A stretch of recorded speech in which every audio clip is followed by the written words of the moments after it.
नाम है coefficient of restitution. क्या नाम है? Coefficient of restitution.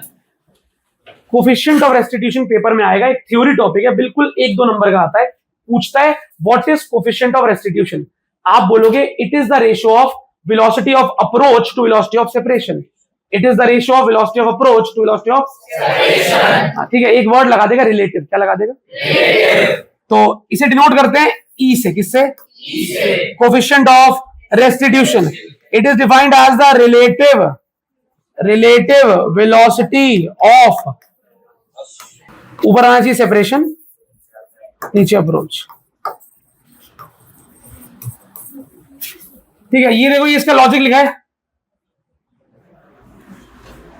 रेस्टिट्यूशन का मतलब नहीं पता होगा आपको ऑब्वियसली। वो ये बता रहा है कि टक्कर के बाद जब टक्कर के बाद दोनों बॉडीज अलग होती हैं तो स्पीड जो है वो किस प्रकार चेंज हो रही है। क्या पास आने की शिद्दत और टक्कर के बाद दूर जाने की शिद्दत बराबर है? मतलब पास आने की एबिलिटी, पास आने की टेंडेंसी, कि टक्कर से दोनों बॉडी पास आ रही है, हमें लग रहा है बहुत तेजी से पास आने, टक्कर हो गई, फिर उतनी ही तेजी से दूर जा रही है या थोड़ा धीरे धीरे दूर जा रही है? तो टक्कर से पहले और टक्कर के बाद कोलिजन की वजह से जो इंपैक्ट आया, उससे दूर और पास जाने की वेलोसिटीज में कुछ अंतर आया या सेम रही? ये कोफिशिएंट ऑफ रेस्टिट्यूशन से पता होता है। ये इसकी डेफिनेशन नहीं है, डेफिनेशन ये है। ठीक है, relative velocity of separation upon relative velocity of approach. ये माइनस प्लस में ना आ जाए इसलिए यहां पे लगा देते हैं मॉड। क्या लगा देते हैं? और मैं इसका फॉर्मूला लिखूं अगर तो वेलोसिटी ऑफ सेपरेशन होता है v2 माइनस, और अप्रोच होता है u1 माइनस u2। तो ये जो आप देख रहे हैं यहां पे मॉड लगा देता हूं फिर से मैं, कि अगर नेगेटिव आ जाए तो नेगेटिव हटा देना है हमें। कि अगर परफेक्टली इलास्टिक कोलिजन है तो E क्या होगा? 1। और ये हमने प्रूव किया था ना, relative velocity separation is equal to, last class याद है? मैंने कहा था डेरिवेशन 3 नंबर में भी आती है और 3 में आएगी तो यहीं तक करनी है, फिर आगे आएगी तो भी कर, याद है? तो पता है आजकल नया ट्रेंड चला है, आजकल टीचर और स्कूल नई लाइन लिखते हैं। वो ये नहीं कहते in a perfectly inelastic 1D collision prove that velocity of separation, नहीं, कहते हैं in a perfectly inelastic collision prove that E is equal to. अगर ये दोनों इक्वल आ गए, ये दोनों क्या आ गए? अगर ये दोनों इक्वल आ गए तो इन दोनों का रेशियो ही तो E होता है। तो जैसे ही हम वहां तक पहुंच जाएंगे डेरिवेशन में कि u1 minus u2 is equal to v2 minus v1, जैसे ही पहुंचोगे उसके बाद u1 वाले को डिवाइड में ले जाना, इधर क्या बच गया? और इस पूरे का नाम अगले स्टेप में E, hence E is equal to, proof कर दिया।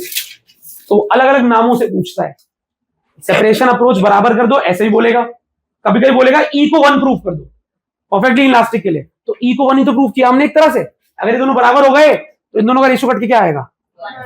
तो यहां तक बराबर करने के बाद डिवाइड में ले जाके उसको E रख देना, तो आपका एक और प्रूफ हो गया है। तो वही सेम, बस बात अलग है, पूछने का तरीका अलग है। तो ये कुछ वैल्यूज है। अच्छा अब देखो, अगर कोलिजन इनइलास्टिक है, क्या है? मतलब एनर्जी लॉस हो रही है, तो E की वैल्यू 0 से 1 के बीच में होगी। किसके बीच में? 0 से 1। अच्छा आगे बढ़ जाओ, अगर परफेक्टली इनइलास्टिक कोलिजन है तो E की वैल्यू क्या हो जाएगी? 0। मतलब बॉडी गई चिपक। बॉडी क्या कर गई? टक्कर के बाद सेपरेट हो ही नहीं रही। सेपरेशन की स्पीड क्या है? 0। तो रेशियो भी क्या आ जाएगा? 0। तो और सुपर इलास्टिक कोलिजन होता है, ये हमारे सिलेबस में नहीं है। सुपर इलास्टिक को क्रेजी बॉल, कभी कभी ऐसी बॉल से छोड़ो, यहां से छोड़ रहा हूं, टक्कर के बाद वहां चली गई, तो एकदम से करंट एनर्जी बढ़ गई, तो उसमें E की वैल्यू क्या होती है? Greater than 1। तो ये टेबल आपके लिए है, आप इस टेबल को याद रखें तो आपका काम बन जाएगा। इलास्टिक कोलिजन में काइनेटिक एनर्जी क्या रहती है? इलास्टिक में, परफेक्टली इलास्टिक में, perfectly elastic E1, inelastic E 0 से 1, और परफेक्टली इनइलास्टिक E। तो अगर E की वैल्यू 0 है, क्या है? 0। तो कोलिजन परफेक्टली इनइलास्टिक है, एनर्जी गई, मैक्सिमम लॉस।